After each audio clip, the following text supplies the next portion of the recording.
Dobrý den, milí diváci a posluchači, vítejte u dnešního videa. V dnešním videu se budeme bavit na téma, kolik použít vlastních prostředků při koupi nemovitosti. Pojďme na to. V praxi za mnou hodně chodí klienti, kteří řeší situaci tu pozitivní, že se jim podařilo v historii našetřit nějaké peníze, nebo například prodávali nějakou nemovitost a z toho mají teď nějaké peníze, chcou koupit novou nemovitost a řeší, kolik si mají půjčit z banky a kolik mají svých peněz použít.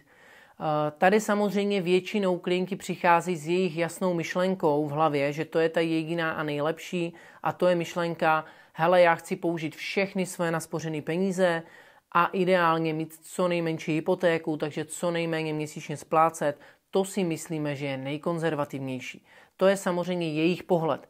Já chci v dnešním videu na jednoduchém příkladu ukázat, že si myslím, že tohle není nejlepší pohled a že se na to dá dívat jinak. Pojďme si to ukázat na příkladu. Ukážeme si to na příkladu, kdybyste kupovali nemovitost s kupní cenou 6 milionů korun.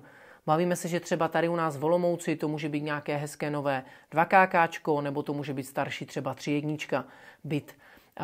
Když bych byl klient do 36 let věku, tak podle České národní banky můžu mít ještě 90% hypotéku, takže si můžu půjčit z těch 6 milionů, pokud odhad se z banky potvrdí tu kupní cenu, až 5 milionů 400 a 600 tisíc bych používal minimálně vlastní prostředky.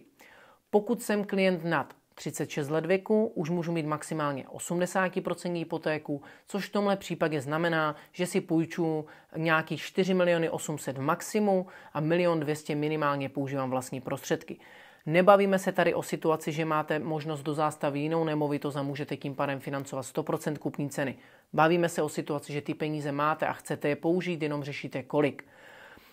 Pokud si to ukážeme na číslech, pokud já bych byl ten klient, který teda si řekne, hele, já uvažuji, jestli použít 20%, tedy 1 200 000, anebo ještě více, tak když bych já použil těch 20%, půjčil si tedy 4 800 000 se nějakou průměrnou sazbou 4,79% na 30 let, tak moje splátka té hypotéky bude 25 155 korun měsíčně.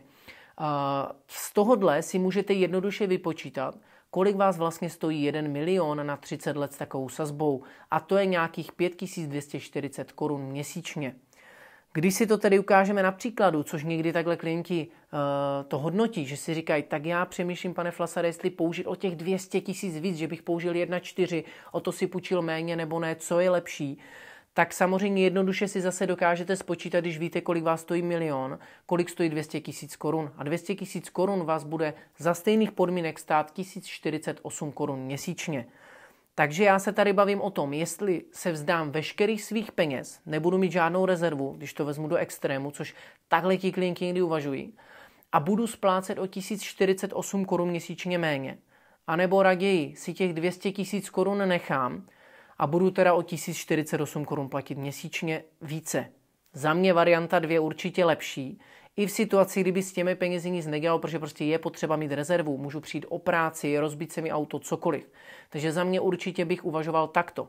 Ale když si to ukážeme ještě, že bych byl klient, který by i ty peníze nenechal teda jenom doma v pokladničce nebo na běžném účtu, ale byl bych člověk, který opravdu třeba nemá teďka žádnou rezervu, že bych uvažoval, že bych všechno použil, toto by byly jediný peníze, tak bych si 100 000 korun dal na spořící účet a 100 000 korun konzervativně investoval. Bavíme se tady v horizontu 1 až 5 let, někde dejme tomu dluhopisové nemovitostní fondy.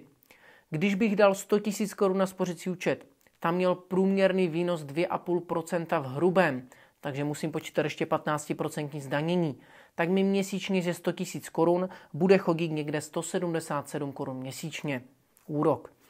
Z dalších 100 000 korun, kdyby byly zhodnocovány 5% v průměru v čistém, protože tam dodržím časový test, tak to bude dalších 417 korun měsíčně, takže dohromady to bude 594 korun měsíčně z těchto peněz mi chodit. Samozřejmě to mi nepokryje celý úrok, protože z té splátky 1048 korun měsíčně samozřejmě není celý úrok, ale za začátku opravdu první roky je velká část na úrok, jenom malá část na jistinu. Takže tohle mi všechno nepokryje, ale velkou část mi to pokryje a mám 200 tisíc v rezervě, který můžu kdykoliv vybrat, kdyby byl problém. Za mě i tahle strategie je lepší, než použít vše.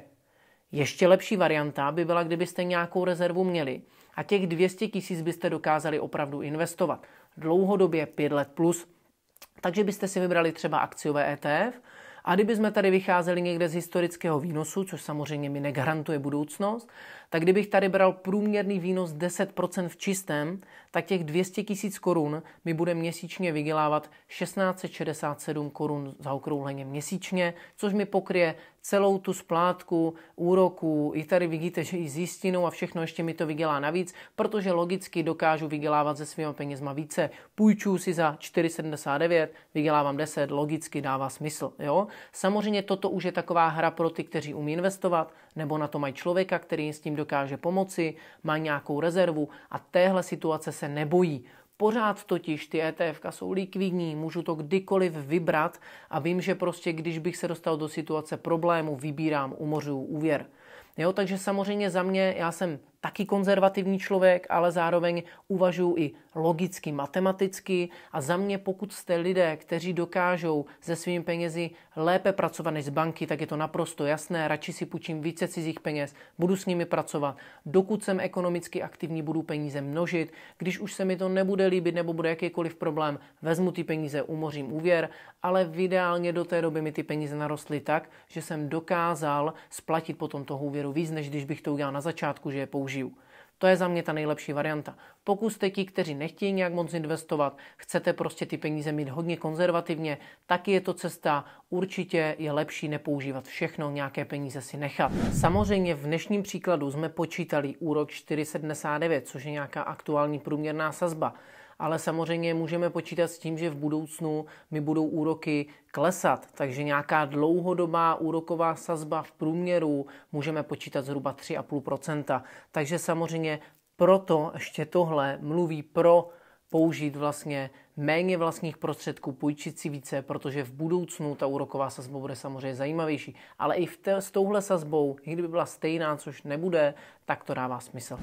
Já doufám, že dnešní video vám pomůže si to spočítat pro váš případ, umět se dobře rozhodnout. Samozřejmě, kdybyste s tím potřebovali pomoct, neváhejte se na mě obrátit, řeším tohle dennodenně a já doufám, že dnešní video vám tady pomohlo. Budu rád za každý komentář, like, odběr a budu se na vás těšit v dalších videích. Mějte se, nashledanou.